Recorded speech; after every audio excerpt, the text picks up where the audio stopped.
একটা মানুষের খারাপি সারা দুনিয়াতে ছড়ায়। দুষ্ট মানুষ যারা, ওরা অবস্থান করলে ওদের ক্ষতি, ওদের খারাপি সারা দুনিয়াতে সেরায়াত করে। যেমন শেখ হাসিনা, যা যা যা সব, এটা এটা হইতে পারে, হইতে পারে, এটা হয়তো কোনো খারাপ লোক হতে পারে। এই মাহফিলের ভেতরে এগুলো ইচ্ছা করে আসে, অভিনয় করে আসে। ওরে ধরেন তো, ধরে ওরে চেক করেন, ধরেন, ধরে চেক করেন, কিছু বললেন না, চেক করেন। এই আসলে পাগল না, পাগলের ভাব ধরছে। এরা আসে হলো মাহফিল নষ্ট করার জন্য, এবং এই একটা কোয়ালিটি আছে, একটা গ্রুপ আছে। ওকে ধরেন, ধরে ওরে মাদ্রাসায় নিয়ে ওরে চেক টেক করেন, ওর আসলে ওর পরিচয় কি দেখেন, ওর সাথে কি আছে, কোথায় আছে, সুন্দর ব্যবহার করেন, গোসল করান। এইগুলাও কিন্তু গোয়েন্দা সংস্থার লোক, এগুলো আসে মাহফিল নষ্ট করার জন্য আসে। আর আশ্চর্য হইল, এগুলো এমন টাইমে এগুলো দেখা যায় যখন নির্ধারিত কোনো মানুষ কথা বলা শুরু করে। না, আমি মাঝে মাঝে এরকম পাই, আবার যখন এরকম ধরি ও একাই চলে যায়। আপনি চিল্লাইলেও যাবে না, এটা পাগলামি করবে যে আমি এই কথা বললাম, এখন গেল গেত। এটা হলো এটার খাসলা। আল্লাহ হেফাজত করুক। وكفى وسلام على عباده الذين اصطفى أما بعد فأعوذ بالله من الشيطان الرجيم بسم الله الرحمن الرحيم والذين يقولون ربنا هب لنا من أزواجنا وذرياتنا قرة أعين وجعلنا للمتقين إماما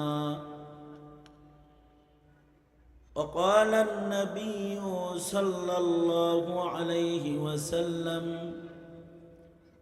كونوا من أبناء الآخرة ولا تكونوا من أبناء الدنيا أو كما قال عليه الصلاة والسلام اللهم صل على محمد وعلى آل محمد كما صليت على إبراهيم وعلى آل إبراهيم إنك حميد مجيد اللهم بارك على محمد وعلى آل محمد كما باركت على إبراهيم وعلى آل إبراهيم إنك حميد مجيد সারা জাগানো দ্বীনি শিক্ষা প্রতিষ্ঠান জামিয়াতুল মানহাল আল কওমিয়া আয়োজিত মহতী আন্তর্জাতিক ইসলামী মহাসম্মেলন 2025 সম্মেলনের মোহতারাম সাদার, উপস্থিত হাজরাত, বুজুর্গ, ওলামায়ে কেরাম, সম্মুখপানে সমবেত দিন প্রিয়, ইসলাম প্রিয়, দিনদার ইমানদার মুমিন মুসলমান ভাইরা, পর্দার আড়াল থেকে আলোচনায় শামিল মা বোনেরা, বিশ্বজগতের মালিক, বিশ্ব প্রতিপালকের দরবারে শকর যে মহান রব্বুল আলামিন উত্তম সময়ে, উত্তম মজলিসে, উত্তম মানুষদের সাথে ইয়াউমুল জুমআতে ক্বাবাইল আল মাগরিব আমাদেরকে অবস্থান করার, বসার, দাওয়াত ও তাবলীগের নিসবতে কিছু বলার, শোনার, জান্নাতের বাগানে হাজির হওয়ার তৌফিক আল্লাহ রব্বুল আলামিন দান করেছেন। এই জন্য আল্লাহর দরবারে শুকরিয়া আদায় করি, কালিমাতুশ শুকর পড়ি আলহামদুলিল্লাহ। এত সময় পর্যন্ত জরুরি হিদায়াতি আলোচনা হেফাজতে ইসলাম বাংলাদেশের সংগ্রামী মহাসচিব আমাদের মুরব্বির জবান থেকে আমরা শুনেছি। আমাদের উত্তরার উলামায়ে কেরামের রাহবার মুহাক্কিক আলেম দ্বীন, যোগ্য বুজুর্গ ইলমি শখসিয়াত, বাংলাদেশের একজন অন্যতম আলোচিত ব্যক্তিত্ব হযরতুল আল্লামা কিফায়াতুল্লাহ আজহারি দামাত বরকাতুহুম প্রতিষ্ঠিত জামিয়ার প্রোগ্রামে আমি বরাবরই কোনো দাওয়াতি মেহমান হিসেবে নই, যেহেতু আজহারি সাহেব হুজুর আমাকে স্নেহ করেন, ওনার যে কোনো প্রোগ্রাম হয় সেখানে আমার শিরকত হয়। মাহফিলের ইন্তজামে যারা থাকে তাদের মধ্য থেকে আমিও একজন হিসেবে সকল প্রোগ্রামে হাজিরি হয়। আজকের হাজিরিটাও এর কোনো ব্যতিক্রম নয়। কিছু বলার জন্য নির্দেশ করা হয়েছে, তাই দুই চার কথা বলা। বরকতের নিয়তে সময়টা যেহেতু দোয়ার, তাই অধিক পঠিত তিলাওয়াতকৃত একটি আয়াতে করিমা, একটি দোয়া আপনাদের সামনে পেশ করেছি, হাদিসের খণ্ড আপনাদের সামনে পেশ করেছি। এইগুলো সামনে করে খুব সংক্ষেপে কিছু কথা। এই পৃথিবীর সবচেয়ে দামি সম্পদ হলো মানুষ। আল্লাহর সৃষ্টির শ্রেষ্ঠ সম্পদ হলো মানুষ। প্রত্যেকটা মানুষেরই দাম আল্লাহ পাকের কাছে সর্বোচ্চ। মানুষ দামি সৃষ্টি, শ্রেষ্ঠ সম্পদ, তাই প্রতিটি মানুষের নামেই আল্লাহ পাক একটা করে জান্নাত বানিয়েছেন, যে জান্নাতের আয়তন সবচেয়ে ছোটটাও এই পৃথিবীর আয়তনের সমান, 7 আসমান জমিনের সমান। ওই জান্নাতটা আল্লাহ পাক একটা মানুষকে রাজত্ব হিসেবে দান করবেন। পৃথিবীর শ্রেষ্ঠ সম্পদ মানুষ, তাই পৃথিবীতে যতদিন একজন মানুষের অবস্থান হবে, যে মানুষটা আল্লাহর কাছে পছন্দের, এমন একজন মানুষও যদি পৃথিবীতে অবস্থান করে, লা তাকুমুস সাআহ, এই মানুষটা দুনিয়ায় থাকতে কিয়ামত সংগঠিত হবে না। সময়ে সূর্য উদয় হবে, সময় মতো ডুবে যাবে, অক্সিজেন প্রবাহিত হবে, গাছগাছালি ফুল ফলে সুসজ্জিত হবে, নিজামে দুনিয়া বাকি থাকবে যদি একজন মানুষও দুনিয়াতে থাকে। আর যদি একজন মানুষও না থাকে, যেই পৃথিবীতে মানুষ নামক দামি সম্পদ নাই, ওই পৃথিবী রাখার কোনো জরুরত নাই। তো পৃথিবীটাকেই আল্লাহ পাক ইসরাফিলকে বাঁশি বাজাতে বলবেন এবং কিয়ামত সংগঠিত হয়ে যাবে, সব ধ্বংস হয়ে যাবে। তবে শর্ত হলো এই মানুষটা আল্লাহর কাছে পছন্দের মানুষ হইতে হবে। যে মানুষটা আল্লাহর মহব্বতের হবে, যে মানুষটা আল্লাহর কাছে জান্নাতের উপযুক্ত মানুষ হবে, তাহলে এই মানুষের দাম আছে। আর যদি মানুষ যদি খারাপ হয়ে যায়, মানব সম্পদ তো দামি, কিন্তু মানব সম্পদ যদি নষ্ট হয়ে যায়, তাহলে এই মানব সম্পদ আল্লাহর নিকৃষ্ট সৃষ্টি শুয়োরের চাইতে বেশি খারাপ হয়ে যায়। উলাইকা কাল আনআমি বাল হুম আদাল। যেগুলো বাতিল মানুষ, নষ্ট মানুষ, ভ্রষ্ট মানুষ, এরা চতুষ্পদ জন্তুর চাইতেও বেশি নিকৃষ্ট, অর্থাৎ শুয়োরের চাইতে তারা বেশি নিকৃষ্ট। শুয়োরের চাইতে মানুষ নিকৃষ্ট কেন? শুকর তো সৃষ্টিগতভাবেই নাজাসুল আইন। শুকরের সাথে যা লাগে ওইটাই নাপাক হয়ে যায়। শুকর যে জায়গায় থাকে জায়গা নাপাক হয়ে যায়, ওর গায়ের সাথে যা লাগে ওটা নাপাক হয়ে যায়। কিন্তু নাজাসুল আইন, এই শুকরের ভয়াবহতা যতটুকু, তার চেয়েতে খারাপ মানুষের ভয়াবহতা লক্ষ কোটি গুণ বেশি ভয়ঙ্কর। এ কারণে শুকর যেখানে থাকে একটা নির্ধারিত গণ্ডিকে খারাপ বানায়, তার সাথে যেটার টাচ লাগে ওইটা খারাপ হয়। কিন্তু মানুষ যদি খারাপ হয়, মানব সম্পদ যদি নষ্ট হয়ে যায়, মানুষ যদি অপবিত্রতা যদি মানুষকে গ্রাস করে, অপবিত্র যদি মানুষ হয়ে যায়, মানুষের খারাপই নির্ধারিত জায়গায় শুধু ছড়ায় না। আমি যেটা বলতেছিলাম, মানুষ যদি খারাপ হয় তো খারাপ মানুষের খারাপই এক জায়গায় থাকে না। যেমন শেখ হাসিনা গণভবনে বসে থাকতো, গোটা বাংলাদেশটাকে জ্বালায় পোড়ায় ছাই বানায় দিয়েছে।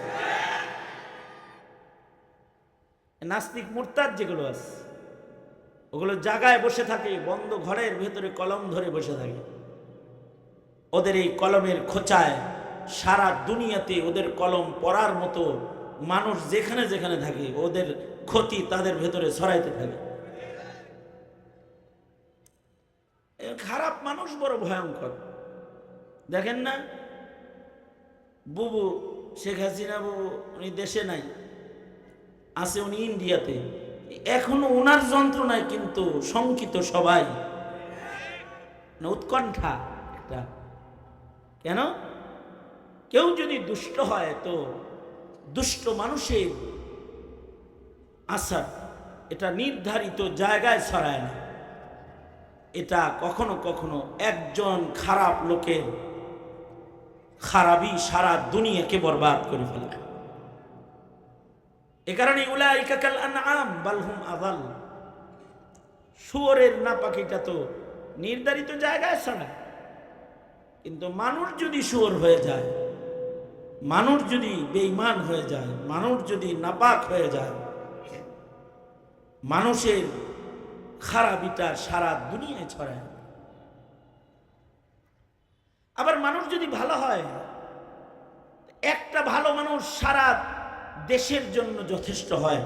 যেমন শেখুল ইসলাম আল্লামা আহমদ শফি একাই যথেষ্ট ছিলেন, মুজাহিদে বিল্লাত আল্লামা জুনায়েদ বাবুনগরী, আল্লামা নূর হোসেন কাসেমি, শেখুল হাদিস আল্লামা আজিজুল হক,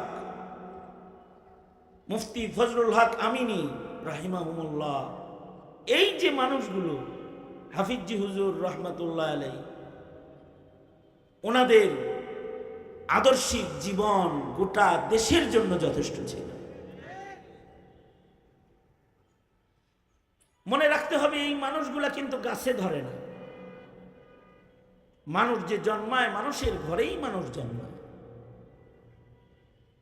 এ কারণে পৃথিবীর সব মানুষেরা আল্লাহর কাছে দোয়া করবে কিয়ামত পর্যন্ত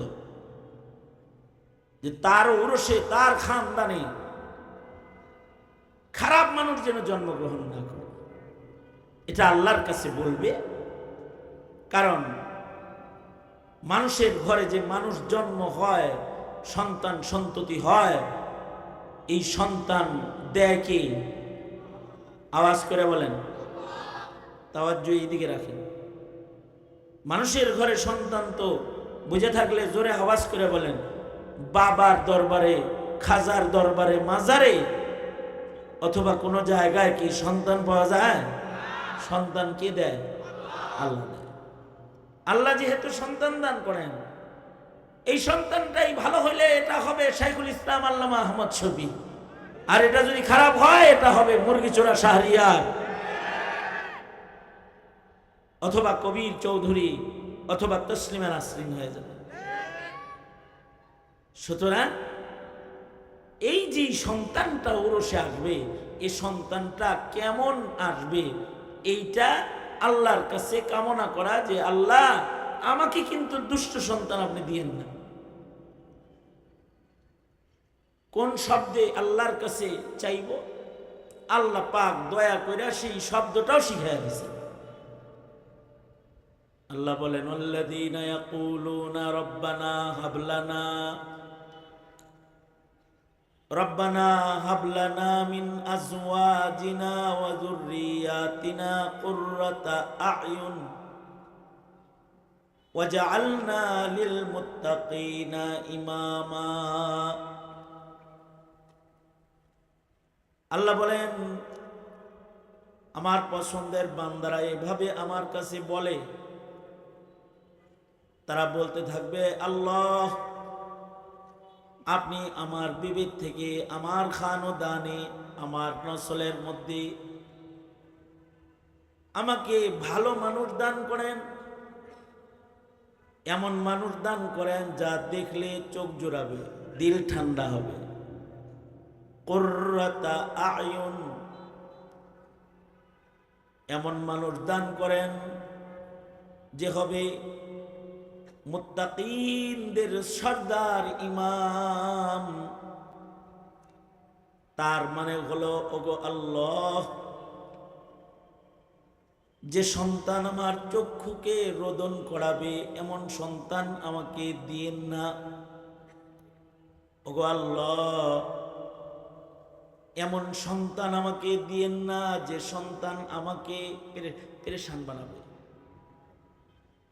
আল্লাহর রাসূল দোয়া শিখাইছেন, দোয়া করো আল্লাহুম্মা ইন্নী আউযু বিকা মিন ওয়ালাদিন ইয়াকুনু আলাইয়া ওয়াবালা।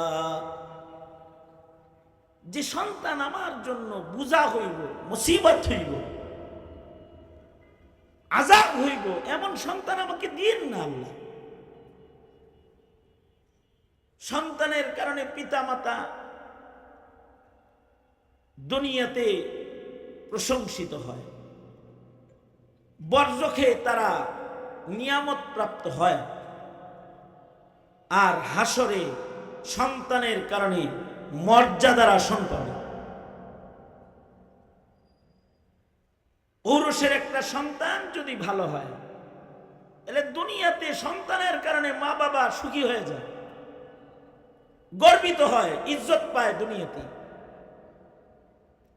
আর সন্তান যদি খারাপ হয় তো মরে যাওয়ার পরেও এই সন্তান দিয়ে বেইজ্জতি হইতে হয়, জীবিত অবস্থায় না। খালি 5 আগস্টের পরে আমি নিজের চোখে দেখছি, ভিডিও দেখেছি এমন যে বঙ্গবন্ধুর মাথার উপরে মুতপাল লাগছে, মোতা বুঝেন, পেশাব করতেছে, বঙ্গবন্ধুর মূর্তির মাথার উপরে বয়ে পেশাব চেন খুলে ছেড়ে দিছে। এই যে জিল্লতিটা, এইটা বঙ্গবন্ধুকে করার সাহস পেত না, সাহস পেয়েছে একটা অত্যাচারী সন্তান তার ঔরসে আসার কারণে। সন্তানের কারণে মা বাবা তিরস্কৃত হয় অথবা পুরস্কৃত হয়, প্রশংসিত হয় অথবা বেইজ্জতি হয়। সন্তানটা দেখতে সুন্দর হওয়া লাগে না, সন্তানটা যদি দেখতে কালো হয় কিন্তু সে যদি আদর্শ সন্তান হয় তাহলে তার কারণে ইজ্জত বেড়ে যায়। অমন সন্তান না পাওয়ার কারণে আফসোস আইসা যায়। যেমন আমি নিজে শায়েখ আব্দুল ফাত্তাহ আবু গুদ্দা রহমাতুল্লাহ আলাইহির চিঠি পড়েছি, যে চিঠিটা উনি আমাদের জাতীয় মসজিদের খতিব আব্দুল মালিক হাফিজাহুল্লাহর বাবার কাছে লিখেছিলেন। ওটার ভেতরে লিখছেন যে আমি আব্দুল ফাত্তাহ আবু গুদ্দাকে আল্লাহ একটা আব্দুল মালিক দিল না, আপনি কত বড় ভাগ্যবান পিতা যে আপনাকে আল্লাহ পাক আব্দুল মালিক দান করেছে, জমানার শ্রেষ্ঠ একজন আলেম দান করেছে। বডিটা দেখতেও ওই রকম খুব বেশি সুশ্রী সুন্দর না, অথবা স্ট্রাকচার অনেক লম্বা চওড়া, টল ফিগারও না, ছোট গোছের একজন মানুষ, গায়ের রং কালো, কিন্তু জাতির শ্রেষ্ঠ সন্তান। এই রকম সন্তান না পাওয়ার কারণে দেশ না দুনিয়া খ্যাত আলেমের আফসোস। আরব বিশ্বের শেখ আব্দুল ফাত্তাহ আবু গুদ্দা রহমতুল্লাহ আলাইহি হানাফি মাযহাবের এক বিপ্লবী আলেমে দ্বীন ছিলেন, উলুমুল হাদিসের এক মাহের শখসিয়াত, ইমাম ছিলেন। ওনার মতো একজন মানুষ, উনি আব্দুল মালিক হাফিজাহুল্লাহর মতো একটা সন্তান না পাওয়ার বেদনা কাগজে লিখে তার পিতার কাছে প্রকাশ করেছেন, আব্দুল মালিক হাফিজাহুল্লাহর বাপের কাছে প্রকাশ করেছেন। সন্তান যদি ভালো হয় তাহলে সন্তানের কারণে মা বাপ প্রশংসিত হয়।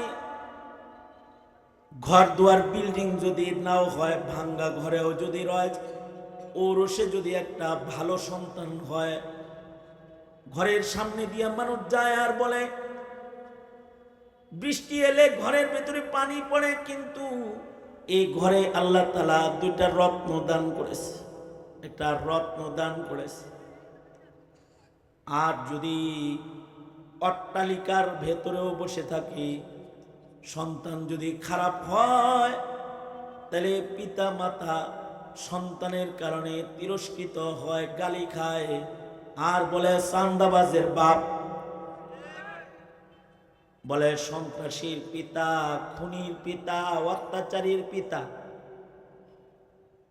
এ কারণে প্রতিটা মা বাবা আল্লাহর কাছে দোয়া করবে, হাবলানা মিন আজওয়াজিনা ওয়া যুররিয়াতিনা কুররাতা আয়ুন ওয়াজআলনা লিল মুত্তাকিনা ইমামা। ইমামত, লিডারশিপ মানুষই পায়। কেউ হয় নেককারদের সর্দার, কেউ হয় দাওয়াত ও তাবলীগের সর্দার, কেউ হয় উলামাদের সর্দার, কেউ হয় সুফি সাধকদের সর্দার, আর কেউ হয় আবুল সরকারের মতো বাউলদের সর্দার,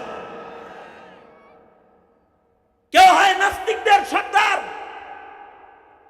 কেউ হয় খুনিদের সর্দার, আন্ডারওয়ার্ল্ডের চাঁদাবাজদের সর্দার কেউ হয়ে যায়। ওইগুলাও মানুষের ঘরেই জন্ম।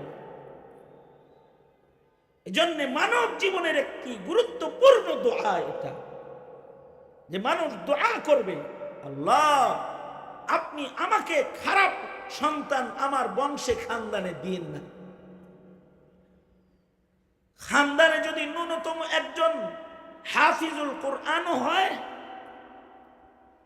এর কারণেও মা বাপ কবরেও নেকি পায়, এর কারণে মা বাপ ময়দানে মাহশারে আল্লাহর কাছ থেকে নূরের তাজ পুরস্কার হিসেবে পাবে। মা এবং বাবা তাদের মাথায় আল্লাহ পাক নূরের তাজ পড়াইবেন, যেই নূরের তাজের আলো সূর্যের আলোর চেয়ে বেশি ভালো হবে। এইটাও সন্তানদের কারণে পিতা মাতাকে এই পুরস্কার মহান রব্বুল আলামিন দান করবে। এ কারণে এটি একটা মুমিনের জীবনের শ্রেষ্ঠ দোয়া, আল্লাহ আমাকে নেক সন্তান দেন। যদি কেউ আরবিতে বলতে না পারে, তাহলে আমাদের মুরব্বীরা বলে বাংলাই বলো, এমন সন্তান দে আল্লাহ, আমাকে এমন একটা সন্তান দে, কামাই খাওয়ার আশা নাই, আমি মরে গেলে দোয়া করবে যে, আমি যখন কবরে ঘুমায় থাকবো আমার জন্য একটা মানুষ যেন দোয়া করে যে বাবারে মাফ করে দাও আল্লাহ। এরকম একটা সন্তান প্রতিটা মানুষের ঔরসে দরকার। এই সন্তান গঠন করবে কারা? আমার বাংলাদেশের শিক্ষা সিলেবাস কি ফ্যাসিস্টরা দীর্ঘদিন ধরে এমনভাবে নষ্ট করেছে যে আমাদের জন্য দোয়া করার মানুষ স্কুল কলেজ থেকে বের করা মুশকিল। পূজার মানুষ বের করা যায়, সন্ত্রাসী অথবা ব্লগার বের হয়ে যায়, নেককার বের করার মতো সিলেবাস রাখা হয় নাই। ধ্বংস করে দিয়েছে আমাদের সন্তানদের শিক্ষা সিলেবাস বিগত দিনে আওয়ামী লীগ। মৌলবীরা এত খারাপ হয়েছিল কেন? আলেমরা, কারণ আলেমরা এই সত্যগুলো মানুষের কাছে বলে দিচ্ছে। আলেমরা সংগ্রাম করেছে, ট্রান্সজেন্ডার বই থেকে সরাও, ডারউইনের ভ্রান্ত মতবাদ সরাও, গোমাতা সরাও, এখানে ইসলাম ঢুকাও, ইমান ঢুকাও, 17 কোটি মুসলমানের ইমানের তালিম প্রবেশ করো, এগুলো আওয়াজ করেছিল আলেমরা। সর্বশেষ ফ্যাসিস্ট তো গেল, ডক্টর ইউনূস সাহেব ক্ষমতায় বসলো, হেরাও পুঁতে ধরল। সে প্রজ্ঞাপন জারি করলো গানের শিক্ষক নিয়োগ দেওয়ার। হাসিনা তো মন্দিরে দাওয়াত দিছিল, আর এই ঘরেই মন্দির বানানোর চক্রান্ত করলো। ঘরে ঘরে যেন হারমোনিয়াম একতারা দুতারা ঢুকে যায়। আলেমরা কথা বলল, ইউনূস সাহেব প্রতিবেদন বাতিল করলো, কিন্তু এখন যে তারা চিৎকার করছে আমাদের সন্তানদের ঈমান বাঁচাতে ধর্মীয় শিক্ষক নিয়োগ দাও, কানে তুলা দিয়ে বসে আছে, কানের ভেতরে আওয়াজ যায় না, তুলা দিয়ে বসে আছে। আমরা এগুলো বলি, জাতি আপনারা এগুলো শোনেন, তবে আলেমদের এই কথাগুলো যদি আপনারা কর্ণপাত না করেন আর আপনাদের যদি এগুলো গুরুত্ব না দেন আপনারা, তবে অপেক্ষা করুন, সেকেন্ড জেনারেশন, থার্ড জেনারেশন ইমানদার তালাশ করে পাবেন না, কুলুলু আর নাস্তিক আর বেঈমানের আওয়াজ পাবেন বংশের ভেতরে। ধন্যবাদ দিতে হবে এদেশের কওমি মাদ্রাসাগুলোকে, যারা কোন ধরনের সরকারি অনুদান ব্যতিরেকে জনগণের যাকাত, ফিতরা, দান, অনুদান দিয়ে মাদারেসে কওমিয়া দাঁড় করিয়ে রেখেছে।